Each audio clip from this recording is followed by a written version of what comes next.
Introduction of curriculum.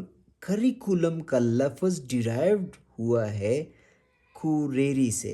Latin word है CURRERE। इससे curriculum derived हुआ है जिस लफ्ज़ के मानी है टू रन, टू प्रोसीड या कोर्स ऑफ स्टडी। करिकुलम के मानी क्या है? Course of study, a race या the course of a race. अब इसकी डिफिनीशन की तरफ हम आते हैं तो इसकी डिफिनीशन, सबसे पहली डिफिनीशन मैं ये करता हूँ कि curriculum is the base of learning. Curriculum is the base. Of base बुनियाद है। करिकुलम लर्निंग की क्या है? बुनियाद है। अब बेस में हम क्या कह सकते हैं कि सब्जेक्ट्स, एक्टिविटीज़, एक्सपीरियंसेस, सिलेबस को हम प्लान करते हैं। बेस में इन सारी चीज़ों को हम प्लान करते हैं किसकी मदद से? करिकुलम की मदद से। दूसरी डिफिनीशन में ये करता हूँ कि curriculum is the totality of the learning. Curriculum is the totality of the learning, यानी जितनी भी लर्निंग है उनका टोटल है, उनका टोटल है। टोटल से मुराद इधर हम ये कहेंगे कि स्टडी कहाँ पर हो रही है। स्टडी इन स्कूल होगी, या स्टडी इन प्लेग्राउंड हो, या स्टडी इन क्लासरूम हो, या लैब में हो, या लाइब्रेरी में हो। तो इसीलिए हम इसकी डिफिनीशन करेंगे curriculum is the totality of the learning. Learning की टोटल है। दूसरी डिफिनीशन हम करते हैं कि curriculum is the sum of learning. तीसरी डिफिनीशन में हमने लिखा कि करिकुलम इज़ द सम कहते हैं मजमुए को। लर्निंग के मजमुए का नाम करिकुलम है। तो एक और डिफिनीशन मैंने लिखी कि curriculum is a plan of the school. School का जो प्लान होगा वो करिकुलम कहलाएगा, या स्कूल का प्लान करिकुलम की मदद से बनाएंगे। प्लान में हर एक चीज़ आ सकती है, लर्निंग से रिलेटेड जितनी भी स्कूल में प्लान तैयार किए जाते हैं वो करिकुलम कहलाएंगे। एक और डिफिनीशन मैंने लिखी, curriculum is the basic element to the all learning properties of the child. यानी बेसिक एलिमेंट है चाइल्ड की प्रॉपर्टीज़ का। अब इसको हम एक्सप्लेनेशन में मैं बता देता हूँ। उससे पहले हम ये लिखते हैं कि टेक्स्ट बुक, करिकुलम और सब्जेक्ट मैटर का क्या रिलेशन है। तो करिकुलम से ही टेक्स्ट बुक निकलता है।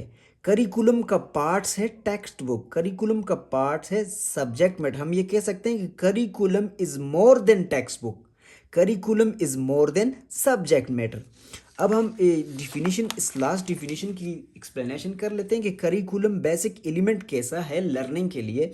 तो लर्निंग प्रॉपर्टीज ऑफ चाइल्ड क्या है? लर्निंग प्रॉपर्टीज ऑफ चाइल्ड का जो बेसिक एलिमेंट है वो करिकुलम कहलाता है। लर्निंग प्रॉपर्टीज ऑफ चाइल्ड का बेसिक एलिमेंट क्या कहलाता है? करिकुलम कहलाता है। अब बेसिक प्रॉपर्टीज क्या है? मैंने 6 7 8 प्रॉपर्टीज उसकी लिखी हैं। सबसे पहली properties of child aesthetic property है, जमालियाती हुस्न को कहते हैं। दूसरी है इमोशनल, जज्बाती, यानी बच्चा जज्बाती है, उसकी प्रॉपर्टीज की जो लर्निंग कैसे की जाएगी? इथिकल, अखलाकी, उसकी अखलाकी तरबियत कैसे की जाएगी, लर्न कैसे करेगा। इंटेलेक्चुअल, शऊरी, अकली, अकली जहन उसका किस तरह है, कमज़ोर है, जहीन है। इंटेलेक्चुअल, उसकी जो लर्निंग होगी वो कैसे की जाएगी। फिज़िकल, तिबी, जिस्मानी हालत उसकी कैसी है, कमज़ोर है, तंदुरुस्त है। सोशल, मिलनसार, दूसरों बच्चों के साथ मिलनसार, सोशल प्रॉपर्टी उसकी किस तरह है। फिर हमने लिखा स्पिरिचुअल, रूहानी, स्पिरिचुअल रूहानी उसकी प्रॉपर्टी कैसी है। फिर हम लिखते हैं वोकेशनल डेवलपमेंट, पेशेवराना तरक्की। यानी ये 6 7 8 जो प्रॉपर्टीज ऑफ द चाइल्ड हैं, ये लर्निंग, इनसे वो लर्न करता है। इन लर्निंग प्रॉपर्टीज को हम ये कह सकते हैं इन सारी प्रॉपर्टीज का जो बेसिक एलिमेंट है, इन सब का जो बेसिक एलिमेंट है वो करिकुलम कहलाता है। इन सारी प्रॉपर्टीज ऑफ चाइल्ड का जो बेसिक एलिमेंट है वो क्या कहलाता है? करिकुलम। लास्ट में मैं ये बता देता हूं कि curriculum are just like image and conceptions. Curriculum are just like image and conception. Curriculum image और कंसेप्शंस की तरह। कंसेप्शन गुमान को कहते हैं, ज़हनी सोच को कहते हैं कंसेप्शंस। अब इसमें इसलिए मैंने ये लफ्ज़ लिखा कि बहुत सारे स्कॉलर्स आए, हर एक ने अपनी तरह से इसकी डिफिनीशन की, तो इसलिए इसकी करिकुलम की बहुत सारी डिफिनीशंस है। इसकी एग्जांपल हम इस तरह ले सकते हैं कि just like blind man seeing an elephant. जब एक ब्लाइंड बंदा एलिफेंट को देखता है तो वो उसकी डिफिनीशन कैसे करता है? अगर उसने लेग्स को देखा है तो वो लेग्स को जैसे ही पकड़ता है एलिफेंट की, तो वो कहता है कि ये एक ट्री की तरह है। ये किसकी तरह है? एलिफेंट एक ट्री की तरह होती है। दूसरा, ट्रंक को जब उसकी सूंड को हाथ लगाता है तो वो कहता है कि ये एक स्नैक की तरह होती है, यानी ये एक इलादा डिफिनीशन आ गई एलिफेंट की, ये इलादा डिफिनीशन आ गई। तीसरा, एयर को हाथ लगाता है तो वो कहता है कि ये एक फ़ैन की तरह होती है, ये एक इलादा डिफिनेशन आ गई।